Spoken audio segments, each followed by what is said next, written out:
With me today is Heli Helskyaho, CEO of Miracle Finland, Oracle ACE Director and Database Management Specialist. Welcome to DOAG TV. Thank you. Heli, one of your favorite topics on which you also have wrote a book is the importance of database design. Mm-hmm. Why? I think people are not designing databases anymore. It's some kind of lost skill. And some of the universities are not even teaching about designing databases anymore and about databases in general. So I think it's very important to raise the awareness of importance of database designing. And there's a lot of reasons why it's important. One of them is because you need to have a database which has right data in it. So the data quality is very important. Another reason is, of course, performance. We all have performance problems, and usually they are because the database is designed in a wrong purpose. Of course, the data amount brings you more problems, but anyway, I think it's very important to design your databases. And when you design the databases, you have the documentation of the database. And if you have documentation, it's easier to solve the problems. So that's in a nutshell. But also security aspect. So if you design your databases, you know what you have, and it's easier to secure data if you know what kind of data you have, where it is located, and who have privileges to that data. But it's today really important, in my opinion, is many software will be bought from third-party vendors, so that the DBA administrates the database, but seldom they makes the design where they have buy software. So the company who built the software, they should know how to design the database, because if you are buying a software which is very good and extremely wonderful software, but the database is rubbish, it's actually not worth your money. So the company who's building that application and that database, they should look after the database design side. Okay.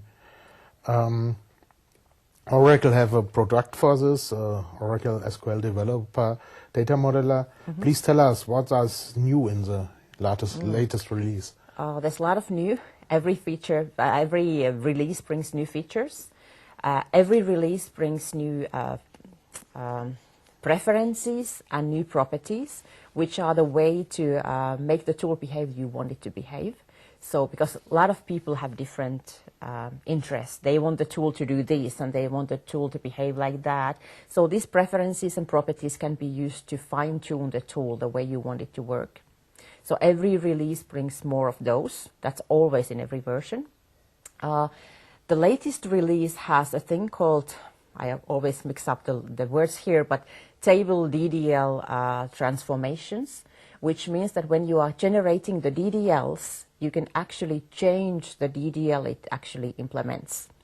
So the DDL that comes out from the tool can be changed. You can add, let's say, journaling tables, the scripts for adding journal table, a script for adding the triggers, etc., automatically when the DDL is generated. Mm-hmm. So there's a lot of things you can do. Let's say you want to have a Postgre DDLs.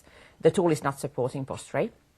So, but in this scripting, you tell the tool to change some of those things that are different in the DDL for Oracle and DDL for PostgreSQL to be transformed. So actually the DDL you get is very good for Postgres, even though the tool is not supporting it. So there's a lot of things you can do using those transformation scripts. So there are transformation scripts that are run inside the tool, and then these DDL transformation scripts that are run when you're generating DDLs. And all this is JavaScripting. So if you are very capable in JavaScripting, you can do almost anything with the tool. Okay. So that's something I think is very interesting. Which features might be useful that not everyone is aware of? Oh, compare. I think compare is number one, because with a tool, you are able to compare a design to another design. Let's say you have a version 1.7 of the design and 3.5 of the design. With using compare functionality, you know exactly how these two designs differ from each other. Or you can compare a design to a database, or database to a design.